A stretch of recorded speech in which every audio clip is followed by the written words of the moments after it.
Hey everyone, welcome back to this week's College Planning Tip of the Week. I'm Jack Wang with the Smart College Buyer Program, and as always, my good friend Nancy Steenson of Steenson College Coaching. So Nancy, given that, I would think everybody thought that we'd be a little bit further along and the world would be opened up a little bit more, or I think hoping that the world will be opened up a little bit more. And we're through another college admissions cycle. What are some of the trends that you've seen in college admissions and tips that maybe the next year's high school seniors should be watching out for? Well, it has been a really frustrating time with COVID, and we're all waiting. We've been waiting for a year. We've been waiting for a vaccine, and now that's rolling out. We've been waiting to see family and elderly relatives.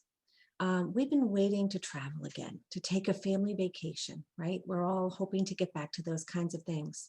And I'm noticing that our students are waiting also. They're waiting for their old extracurriculars to resume again because in some cases they have not. Some of them are still waiting to get back to school. They're still doing remote learning and they're waiting to get back to school. And a lot of students are still waiting to make college visits because many campuses are not officially open for visits, or they're just starting to open. And the best advice I can give, and I think this is advice for all of us, but specifically for students, is we need to stop waiting. The world is still turning. The days, weeks, and months are still passing, and we need to live our lives as best we can. So for students, that means if your drama club is still not operational and there's not a spring musical again this year, what are you going to do instead?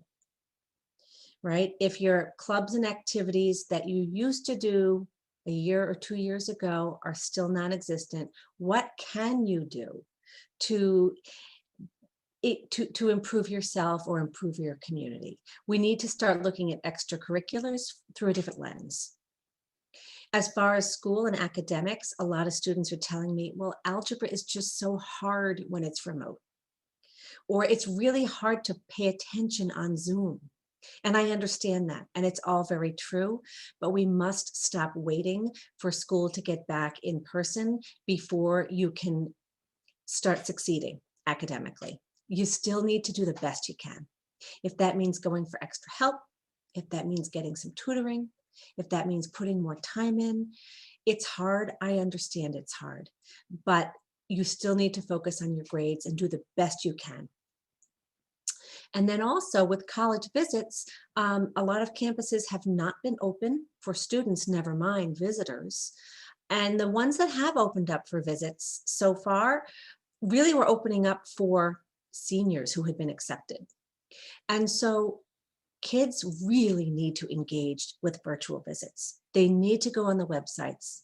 They need to sign up for virtual information sessions, virtual campus tours, virtual uh, roundtable conversations. There are all kinds of opportunities that I know we've discussed in other college planning tip of the week episodes. There are wonderful opportunities. Some colleges do it better than others, but it's time to stop waiting. It's time to jump in and look at these colleges virtually if you're a junior, because you may or may not get on campus before you have a chance to apply. So basically, my advice is we need to stop waiting and we need to do the best we can to move things forward as a student and as a college applicant.